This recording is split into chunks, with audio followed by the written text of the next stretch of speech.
편히 잘 쉬고 돌아오게 되기를 바랍니다. 그리고 이번 주에는 우리 교회 식구들 중에 아픈 식구들이 많아서 많이 빠졌는데 특별히 우리가 아픈 식구들을 위해서 기도해야 하겠습니다. 그뿐만 아니라 다음 주나 그 다음 주 우리가 시간을 봐서 지금 대지진으로 인해서 고통을 당하고 있는 일본 사람들을 위해서 기도하고 또 우리가 작은 정성을 모아서 그들에게 보낼 생각을 하고 있습니다. 남의 일이라고 해서 모른 척하면 내가 어려움 당할 때 남들도 우리를 모른 척하게 될 것입니다. 민족적인 감정 다 떠나서 지금도 얼마나 많은 사람이 죽었는지도 모르고 또 원전 그 사고 때문에 어떤 어려운 일이 발생할지 모르는 그런 위험 속에 있는 지구촌의 이웃들을 위해서 함께 기도하고 사랑의 손길을 모으게 되기를 바랍니다. 오늘 저와 여러분이 묵상하고자 하는 이 마태복음 16장 21절에서 28절에 있는 말씀은 예수님의 구원 사역에 있어서 하나의 전환점에서 벌어진 이야기를 기록해 놓은 것입니다. 예수님께서 빌립보 가이사랴 지방으로 지나가시다가 제자들에게 세상 사람들이 나를 누구라고 하느냐 그렇게 물었습니다. 그랬을 때 제자들이 들은 이야기들로 어떤 사람들은 예수님을 죽었다가 숨겨당한 세례자 요한이 다시 살아난 사람이라고 말합니다.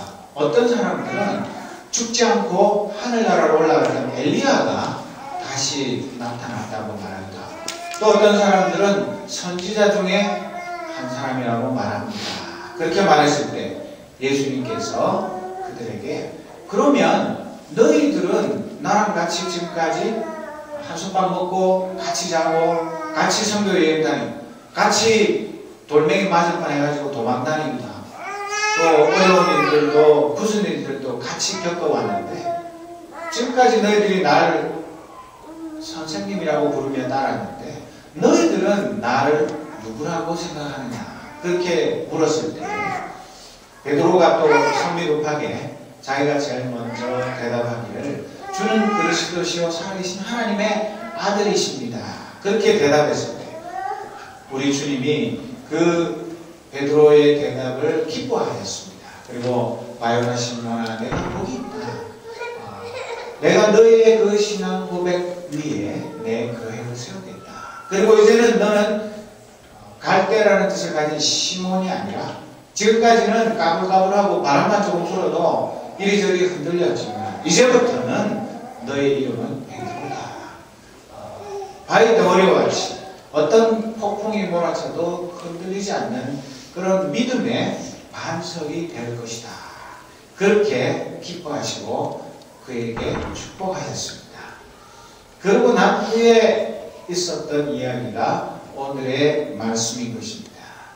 여러분 전에도 한번 말씀드렸듯이 지금도 저도 안 가봤지만 예루살렘에 가면 비아 돌로로사라는 그 슬픔의 길, 눈물의 길, 그 길에 수많은 순례객들이 모여서 매주 목요일날 프란체스칸 수도사들이 그 예수님이 빌라도 법정에서 재판받으시고 거기서 모욕을 당하신 후에 골고다 언덕에 가셔서 십자가에 달려 돌아가시기까지 그 14군데를 정해놓고 어떤 데는 예배당도 지어놓고 어떤 데는 기념하는 그런 조각상도 있는 그런 곳을 쭉 순례를 하면서 세 나라 말로 예수님 당하셨던 순환을 소개하고 또 찬양을 드리면서 많은 관광객들과 순례객과 함께 예수님의 그 고난의 발자취를 더듬는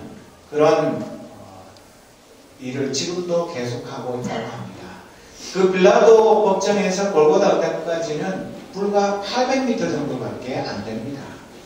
말은 800m지만 예수님이 채찍에 맞아서 엄청난 피를 쏟으시고 또 피곤하고 지쳤고 그 전날 밤에 겟세마네 동산에서 밤새워 땀이 핏방울처럼 되도록 기도하신 그 주님께서 무거운 십자가를 지고 가시다가 또 채찍에 맞고 쓰러지고 그렇게 했던 그 고난의 길, 그것을 비아 돌로로사라고 말하는 것입니다.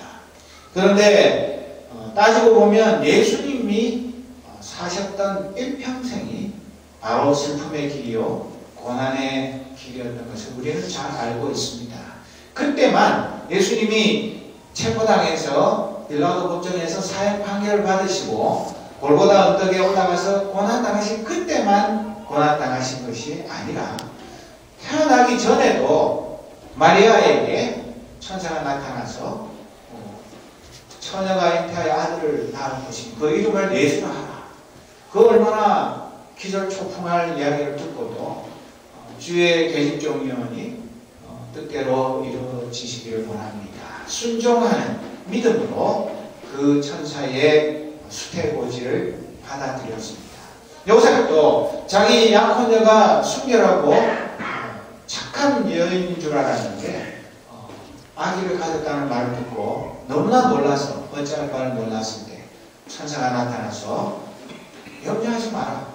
그 아기는 성령으로 잉태된 아기이기 때문에 너는 아무 걱정하지 말고 데려다가 정원하고 그 아기를 낳아라. 그렇게 말했을 때 이 의로운 요셉은 그 천사의 말대로 순종을 하였습니다. 그것도 따지고 보면 예수님의 십자가의 고난에 동참하는 그런 부모의 순종과 희생이 있었기 때문에 예수님이 이 땅에 태어나셨습니다. 그리고 예수님 태어나실 때도 얼마나 어렵게 힘들게 태어나셨고 또 헤롯의 칼날을 피해서 태어난 지 얼마 안 돼서 저 멀리 이집트까지 피난 갔다가 오시고 그 이후에도 목수의 아들로 가정의 생계를 책임지며 적어도 6명의 동생들을 부양하는 어머니와 함께 사셨던 그 고난의 생애를 우리는 잘 알고 있습니다. 사랑하는 믿음의 식구 여러분, 우리도 예수님이 걸어가셨던 그 비아 돌로로사 그 슬픔의 길을 함께 걸어가도록 초대받은 하나님의 백성들입니다. 우리가 걸어가는 이 길은 주님과 동행하는 길이고 주님과 함께 주님이 먼저 우리보다 십자가 지시고 걸어가신 길을 우리는 주님보다는 훨씬 수월하게 훨씬 더 가볍게 주님의 뒤를 따라가도록 우리의 앞길을 열어주시는 참 좋으신 나의 친구 되신 분이십니다. 그렇기 때문에 오늘 우리는 이 예수님께서 제자들에게 첫 번째로 순환을 예고하신 이 예고의 말씀과 거기에 대한 베드로의 반응과 또 거기에 대한 예수님의 책망에 대한 말씀을 묵상하면서 오늘 우리가 이 말씀을 통해서 무엇을 배워야 할 것인지를 함께 말씀을 살펴보려고 하는 것입니다. 예수님이 12제자를 부르셨는데 왜 부르셨습니까? 왜 12제자를 불러서 무엇 하려고 하셨습니까? 예수님이 하신 말씀은 제자들에게 나를 따라오너라. 그러면 내가 유명한 박사를 만들어주겠다. 세계 최고의 예술가를 만들어주겠다. 최고의 스타를 만들어주겠다고 제자들을 부르지 않으시고 뭐라고 말씀하셨습니까? 내가 너희를 사람 낚는 업으로 만들어주겠다. 너희들이 지금까지는 그 갈릴리 호수에서 물고기를 얼마나 잘 잡느냐. 그 물고기 잡아서 팔아서 먹고 사는 그런 제자들도 있었고 또 레위 같은 그런 세관에서 텍스 컬렉터를 하던 그런 제자도 있었고 다양한 제자들이 있었지만 한 가지 예수님이 약속하신 공통의 약속은 사람 낚는 어부를 만들어주겠다고 하셨습니다. 여러분 그런데 그 제자들은 얼마나 멍청하고 어리석은지 사람 낚는 어부가 돈이 됩니까? 남이 알아줍니까? 뭐 유명한 인사가 됩니까? 아무것도 아닌데 왜 예수님의 그 흐름하기 짝이 없는 약속의 말씀을 듣고 자기 재산 다 포기하고 자기 집안 버려놓고 모든 것을 다 포기한 채로 예수님의 뒤를 따라갔습니까? 그 제자들만큼 멍청한 사람들이 어디에 있겠습니까? 아니 뭐 따라가고 자기 일생을 맡기려면 뭔가 장래에 전망이 있고 내가 몇 년만 고생하면 안정된 직장이 보장되고 또 사회적으로도 인정을 받는 그런 사람이 되어야지 있던 것조차 다 버리고 예수님 뒤따라가 봐야 아무것도 남는 게 없는 그런 초대에 응한 예수님의 제자들을 우리는 그냥 아무렇지도 않게 볼 수는 없는 것입니다. 여러분들은 왜 예수를 믿으십니까? 무엇 때문에 교회에 와서 예배를 드리십니까? 이 화창한 봄날에 밖에 나가서 친구들하고 데이트하고 놀러 다니지 않고 왜 이 남의 건물을 빌려가지고 예배 드리는 이 자리에 나와오셨습니까? 몸도 아프고 피곤하고 쉬고 싶고 그 아픈 친구들 간호하느라고 그 공부까지 하느라고 밤을 새우면서 잠도 제대로 못 자는 그런 피곤한 상태에서 왜 하나님 앞에 나와서 예배를 드립니까? 분명한 이유가 있어야 하고 내 생에 분명한 목표가 있어야 하는 것입니다. 여러분, 이 제자들은 예수님을 따라다니면서 참 여러 가지를 다양하게 경험했습니다. 밥은 안 굶었는지 모르지만 한 번도 호사는 누려보지 못했습니다. 좋은 옷도 입지 못하고 또 뭐 때 따라서 봄방학이라고 어디 구경을 간다거나 뭐 봄이라고 봄소풍을 간다든가 뭐 그런 것도 없습니다.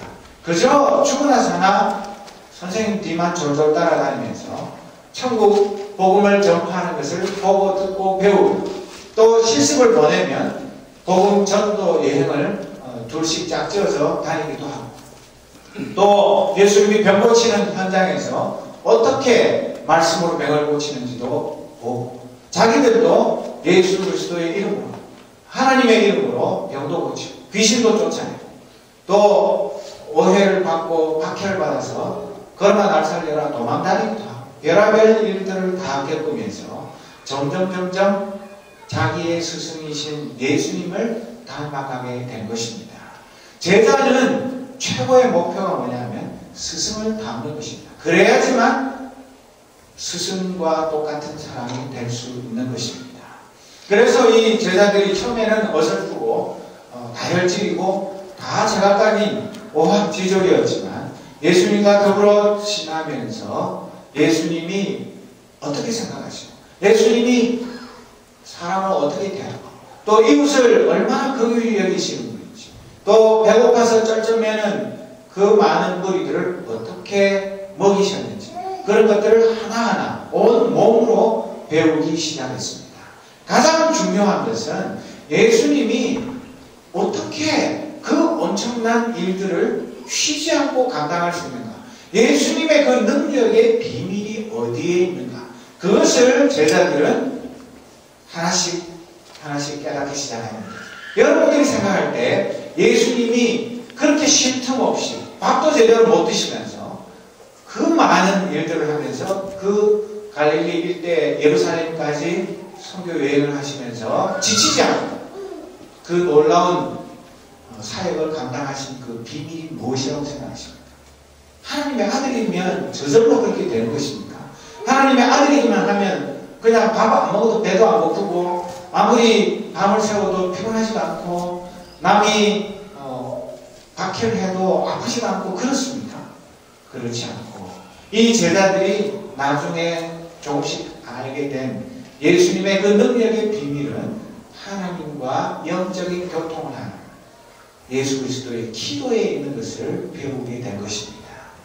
여러분, 우리도 예수님의 제자이면 우리가 신앙생활에 나가면서 답답하고 어렵고 힘들고 내 힘으로 견딜 수 없는 많은 시련과 역경이 있을 때 그것을 무슨 재주로 이겨냅니까? 단 한 가지 방법은 예수님과 더불어 예수님이 우리에게 가르쳐 주신 기도를 통해서 하나님의 능력을 드리고 하나님의 위로를 드리고 하나님과 함께 살아가는 하나님의 자녀로서의 그 권세를 체험하는 길밖에 없는 것입니다. 여러분, 예수님은 오늘 이 본문에서 처음으로 제자들에게 자신의 십자가 순환을 예고하셨습니다. 베드로가 예수님을 주는 그리스도시요 살아계신 하나님의 아들로 고백했을 때 이제는 돼요. 여태까지는 제자들이 예수님을 열심히 따라다니긴 했지만 도대체 자기들이 목숨 걸고 따라다니는 이 선생님이 누구인지를 정확하게 몰랐는데 이제 예수님의 정체를 분명히 알았기 때문에 자기가 머지않아서 어떤 일을 당하게 될 것인지를 말씀하시는 것입니다. 그래서 오늘 읽은 말씀에 있는 것처럼 예루살렘 성에 올라가면 거기에 진을 치고 있는 종교 지도자들, 유대 종교의 그 지도자들인 장로들과 대제사장과 율법학자들이 아무 죄도 없는 나를 체포해서 나를 로마 법정에 세우게 될 것이다. 그 빌라도에게 나를 넘겨주게 될 것이다. 그러면 내가 죄가 없지만 사형 판결을 받고 채찍질을 당하고 마침내 골고다 언덕에서 십자가에 달려 죽을 것이다. 그리고 사흘 만에 다시 살아날 것이다. 그렇게 말했을 때 이 성비급한 베드로가 어떻게 했습니까? 주님, 무슨 그런 택도 아닌 말씀하십니까? 우리 전부를 다 바쳐가지고 당신 길을 따라서 지금까지 왔는데 아니 선생님이 죽어도 그냥 죽는 것도 아니고 가장 수치스럽고 비참한 죽음인 십자가에 달려서 공개적으로 처형을 당하고 나면 우리는 어떻게 되는 것입니까? 우리는 그 십자가에 달려 죽은 죄인의 제자들이 되면 우리도 똑같은 죄인 취급을 당해서 우리 인생 쫄딱 망하게 됩니다. 그러려고 우리가 모든 걸 다 포기하고 주님 뒤따라온 거 아닌데요. 그렇게 되면 우리는 뭐가 됩니까? 그럴 수는 없습니다. 절대 그러시지 마십시오. 그렇게 펄쩍 뛰면서 주님을 말렸습니다. 여러분, 내가 그 12제자의 입장이라면 나는 어떻게 하겠습니까? 베드로보다 더하면 더했지. 주님 참 잘 생각하셨네. 주님 돌아가시고 나면 우리가 장례식 치르고 주님이 우리에게 맡긴 사명을 잘 감당하겠습니다. 조금 더 걱정하지 마십시오. 주님은 뚜벅뚜벅 주님이 예정하신 길로 잘 걸어가십시오. 우리가 주님 길 잘 따라갈 테니까 아무 걱정하지 마십시오. 그렇게 대답할 사람이 몇 명이나 있겠습니까? 다들 당황을 해가지고 어쩔 줄 모르면서 아니 세상에 이거 무슨 아닌 밤중에 홍두깨로 분수가 있지. 이렇게 되면 우리의 이 시나리오, 우리가 꿈꾸고 우리가 기대하는 이 각본이 완전히 다 망가지는데 제발 좀 그 일만큼은 삼가해 주시면 좋겠습니다. 그것이 모든 제자들의 마음이요. 또 우리들의 마음이 아니고 무엇이겠습니까? 사랑하는 믿음의 식구 여러분, 정말 예수님이 이 제자들에게 자기가 십자가에 달려 돌아가실 것을 성경에 보면 몇 번이나 얘기한 것 같습니다. 여러분 한번 세워보셨습니까? 성경 사복음서 열심히 읽으면서 학자들이 세워보니까 최소한 이 첫 번째 순환 예고를 포함해서 9번 예수님이 내가 십자가에 달려 죽을 것이다. 그 이야기를 계속 하신 것입니다. 아니 한 번 듣기도 괴롭고 귀를 씻고 싶은 그런 끔찍한 말씀을 예수님이 왜 제자들에게 시도 때도 없이 무려 9번 이상 내가 조금 있으면 십자가에 달려 죽는다. 너희들 단단히 각오해라. 경상도 말고 단디해. 나는 너희들 끝까지 책임지는 것이 아니라 십자가에 달려 죽는다. 여러분 왜 예수님이 그런 자기가 십자가 고난당하실 이야기를 거듭거듭 말씀하셨겠습니까? 분명히 거기에는 까닭이 있는 것입니다. 첫째로는 예수님이 이 땅에 오신 목적이 인류를 구원하기 위한 것인데 인류를 구원하기 위해서는 자기가 십자가에 달려서 인류의 죄를 대신해서 속죄의 제물, 희생의 제물로 자신을 온전히 드리는 것 외에는 다른 방법이 없기 때문에 자기가 이 땅에 오신 그 구원의 사명을 완수하기 위해서는 십자가 지셔야 하는, 십자가에서 돌아가셔야 하는 것을 분명하게 밝히시는 것입니다. 그 외에는 도저히 다른 방법이 없는 것입니다. 그뿐만 아니라 자기만 십자가에 달려 돌아가시고 나머지 제자들은 그냥 편안하게 잘 먹고 잘 살면 되는 것이 아니라 자기가 사랑하는 그 제자들도 주님이 가신 그 십자가의 길을 똑같이 걸어가야 하기 때문에 나만 가는 것이 아니라 내가 먼저 걸어갈 테니까 너희들도 내 뒤를 잘 따라오너라. 그것을 가르치기 위해서 거듭거듭 이야기를 하신 것입니다. 세 번째로는 이 제자들이 건망증이 너무나 심해가지고 예수님이 그렇게 심각하게 말씀하셔도 자꾸 잊어버리고 엉뚱한 생각을 하고 예수님이 십자가에 달려 돌아가시기는커녕 얼마 안 있으면 정치적으로 혁명을 일으켜가지고 이스라엘에 새로운 왕국을 건설해서 왕이 되고 자기들은 장관이 되어가지고 예수님과 더불어서 그 새 왕국에서 아주 떵떵거리면서 멋진 그런 삶을 살게 될 것으로 착각을 하고 있는 것을 우리 주님은 너무나 잘 아셨기 때문에 그 착각을 깨트리기 위해서 거듭거듭 말씀하신 것입니다. 여러분, 오죽하면 그 세베대의 두 아들 야고보와 요한의 어머니 살로메가 누구입니까? 예수님의 이모님입니다. 그 예수님의 이모님이 자기 두 아들을 중용해달라, 높은 자리에 앉혀달라고 치맛바람을 일으키면서 예수님에게 와서, 예수님, 우리가 남이 아니잖아요. 우리는 아주 가까운 친척이니까 12 제자들 중에 우리 두 아들, 하나는 우이점, 하나는 좌이점, 그렇게 미리 좀 딱 저 좀 찍어주세요. 그런 어이없는 부탁을 했습니다. 그것이 성경에 기록되어 있지 않습니까? 그때 우리 주님 뭐라고 했습니까? 내가 이 세상에 군림하기 위해서, 왕으로 많은 사람들을 위해서 폼을 잡기 위해서 온 것이 아니라 많은 사람을 위해서 내 목숨을 속전으로 주기 위해서 이 땅에 왔다고 말씀하셨습니다.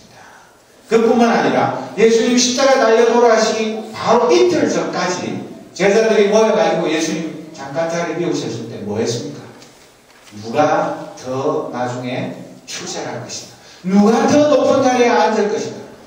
그거 가지고 서로 내가 더 높은 자리에 앉아, 내가 더 출세할 것이다. 내가 더 이거 가지고 서로 싸우다가 주님한테 혼이 나는 그런 어이없는 이 한심한 제자들을 데리고 이제 마지막 이 지상 사역을 마무리해야 될 주님께서는 자기가 십자가 달려 돌아가실 것을 거듭거듭 이야기하지 않을 수가 없는 것입니다. 이야기해도 자꾸 잊어버리고 딴 생각하는데 얘기 안 하고 있으면 나중에 우리 주님이 실제로 체포당하시고 고난당하실 때 제자들이 당황을 해서 어찌할 바를 모를 것이기 때문에 미리 예방주사를 놓으신 것입니다.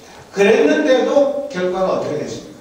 9번 이상 우리 주님이 이야기하셨는데도 예수님 체포당하실 때 그 예수님 사랑하는 제자 한 명은 맨몸에 헛입을 뒤집어 쓰고 있다가 그거 벗어놓고 걸어가 나서더라 알몸으로 도망을 치는 그런 제자들 되고 전부 다 도망갔습니다. 그렇게 호언장담하던 베드로 괜히 칼 들고 죄 없는 그 사람 귀만 베었다가 주님한테 혼나고 아무것도 되지 않고 그 계집종한테 3번이나 나는 주님 모른다고 저주하며 맹세하면서 나는 저 사람 절대 모른다 그렇게 말하는 이 한심한 제자들 앞에서 우리 주님은 맨 처음 자기가 어떻게 죽으실 것이고 다시 살아날 것인지에 대해서 말씀을 하신 것입니다. 사랑하는 믿음의 식구들, 오늘 우리는 이 말씀을 어떻게 받아들여야 하겠습니까? 정말 우리 마음속에도 예수님 십자가에 달려 돌아가시는 거 말리고 싶은 마음이 많은데 베드로보다 더 말리고 싶은데 왜 그렇습니까? 그 까닭은 솔직하게 말하면 우리가 주님을 끝임하기 위하고 주님을 사랑해서가 아니라 내가 믿고 의지하는 그분이 십자가에서 고난을 당하면 내 인생이 정말 허무해지고 내 인생이 끝장나는 것 같고 나도 주님과 똑같은 그 십자가의 길을 걸어가기 싫기 때문에 주님을 극구 만류하는 것. 그것이 우리의 솔직한 마음이 아니고 무엇이겠습니까? 우리가 하나님 앞에서는 우리의 마음을 솔직하게 드러내 놓아야 하는 것입니다. 정말 우리 주님이 사탄아 내 뒤로 물러가라. 내가 하나님의 일을 생각하지 않고 사람 남의 입만 생각하는구나. 그렇게 책망하셨는데 오늘 우리가 이 세상을 살아가면서 예수님의 제자라고 말하고 예수님의 그 뒤를 따라간다고 말하면서도 실제로는 이 베드로와 제자들과 같은 그런 모습으로 살아갈 때는 없습니다. 우리도 고난당하는 게 싫습니다. 여러분 병원에 가서 주사 한 대 맞는 것도 싫은데 그보다 더한 주님 때문에 이 세상에서 예를 들어서 직장에서 예수 믿는 것 때문에 쫓겨난다든지 승진을 못한다든지 뭐 감옥 처분을 당한다든지 왕따를 당한다. 여러분 그거 좋아하는 사람 누가 있습니까? 학교에서 내가 예수 믿는 사람이라는 거 그것 때문에 교수들이랑 다른 친구들이 저 아직도 착각선이 없이 예수를 믿고 예수를 믿어도 아주 모던하게 믿어야지 아주 이건 무슨 근본주의자 원리주의자처럼 주의를 섬수하고 뭐 11조 바치고 뭐하고 그렇게까지 열심히 믿을 필요가 없는데 적당히 믿으면 되는데 너는 뭘 예수를 그렇게 별나게 믿냐 그런 식으로 놀리고 조롱하고 왕따를 시키면 그래 뭐 그러든지 말든지 나는 내 신앙 내가 지키는 것이고 내 하나님 아버지 내가 섬기는 것이고 내 주님이신 예수님이 나를 사랑하신 거 그거 감사해서 나는 그보다 더 하면 좋겠는데 이것밖에 못하는 게 참 아쉽다. 그렇게 자신있게 당당하게 그들을 맞서서 주님이 가신 그 길을 나도 가기를 기뻐하는 그런 믿음의 삶을 정말 제대로 살아가고 있습니까?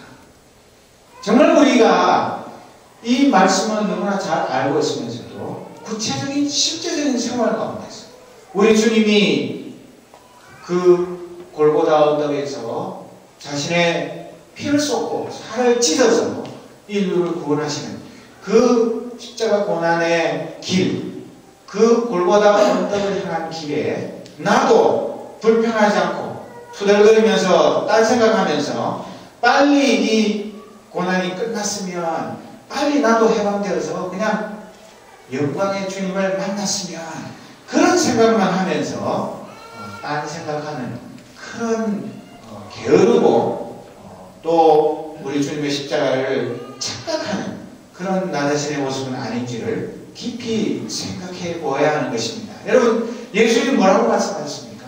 내 길을 따라오려면 자기를 부정하고 자기 십자가를 지고 내 뒤를 따라야 한다고 말했습니다. 아무나 예수님의 뒤를 따르는 건 아닙니다.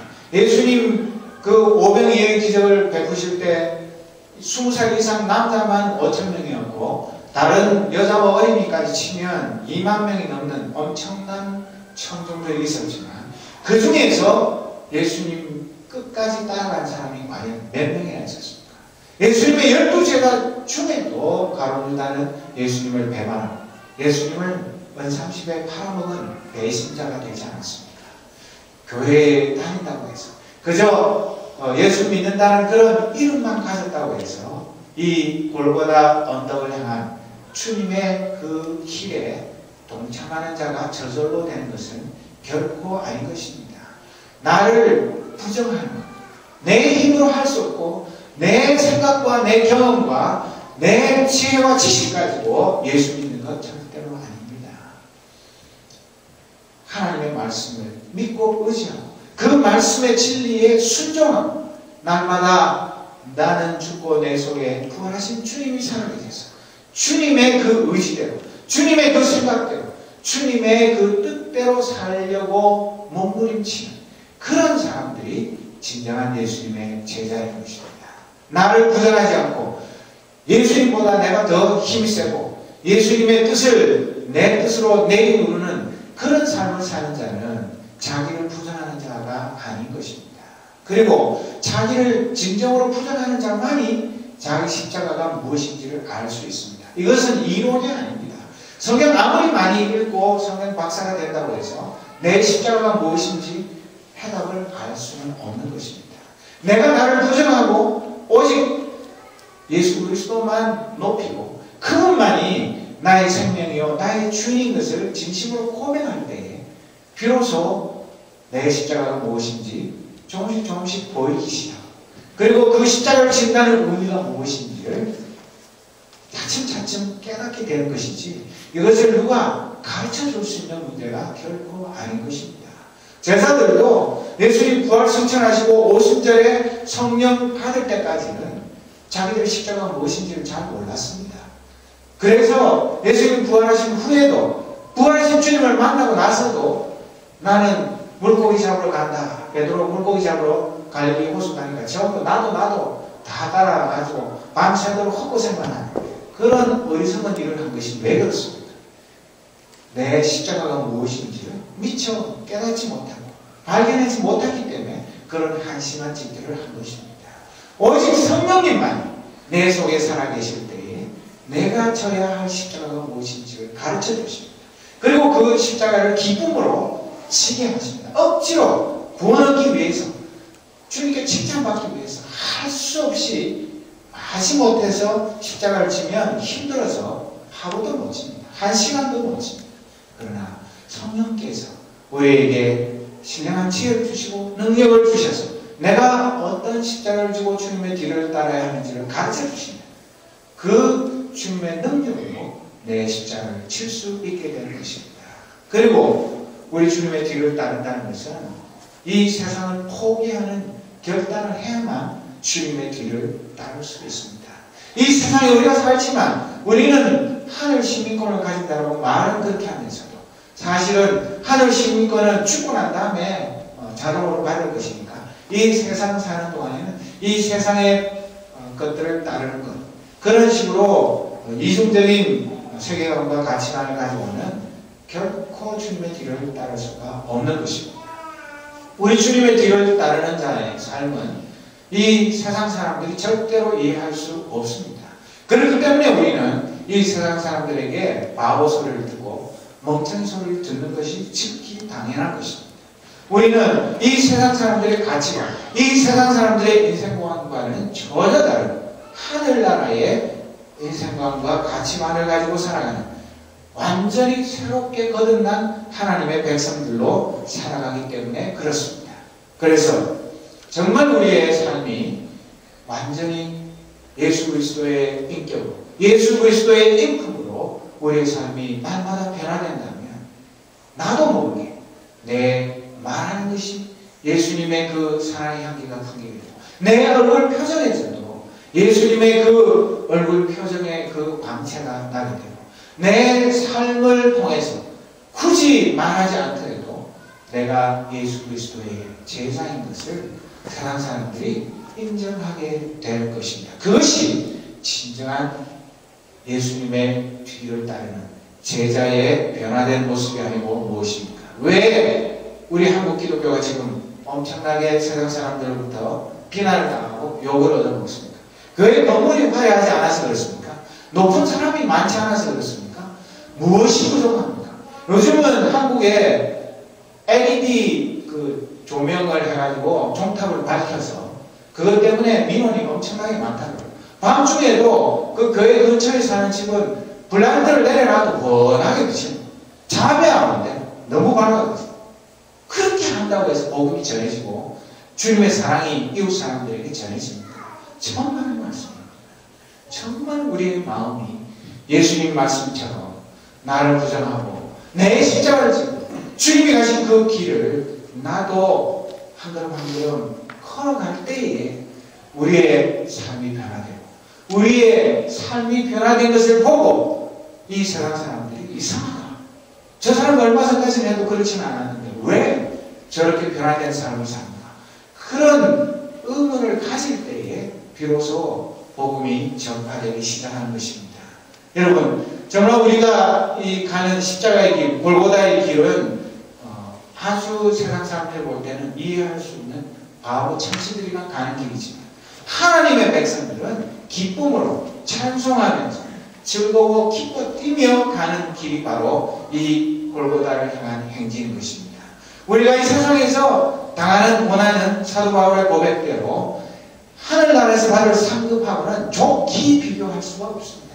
우리는 이 세상에서 조금 하늘나라를 위해서 정말 보잘것없는 것 투자해도 우리 주님은 그것을 귀히 보시고 천배 만배 갚아주신다고 약속하셨습니다.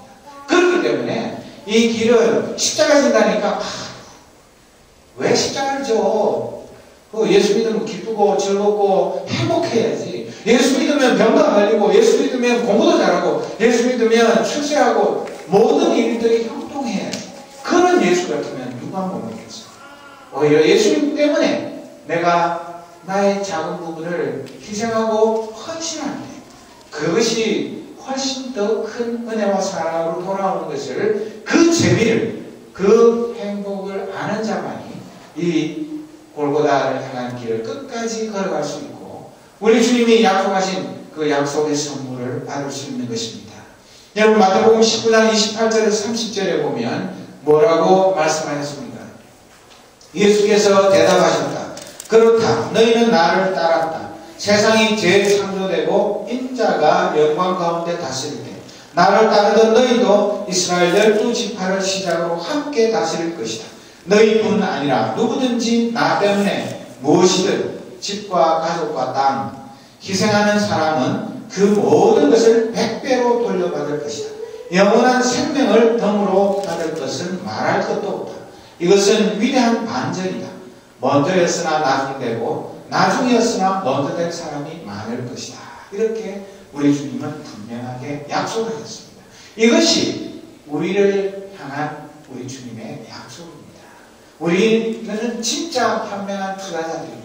그리고 고린도서에 기록되어 있는 말씀처럼 우리는 예수 그리스도라는 이 기초 위에 집을 짓는 건축가들이나 마찬가지입니다. 여러분, 우리가 건축 재료를 잘 선택해서 그 건축의 원리에 충실하게 건축을 하면 준공검사를 받고 그 집은 오래오래 튼튼하게 잘 유지가 되는 것처럼, 우리는 예수 그리스도 위에 믿음의 집을 짓는 믿음의 건축가들인데, 우리 주님이 다시 오시면 우리가 집을 제대로 지었는지 엉터리로 지었는지, 적당히 눈가림으로 대충 모양은 갖추었지만 실제로는 바람만 불어도 휙 날아가 버릴 그런 엉터리 집인지를 우리 주님은 심사를 하시게 될 것입니다.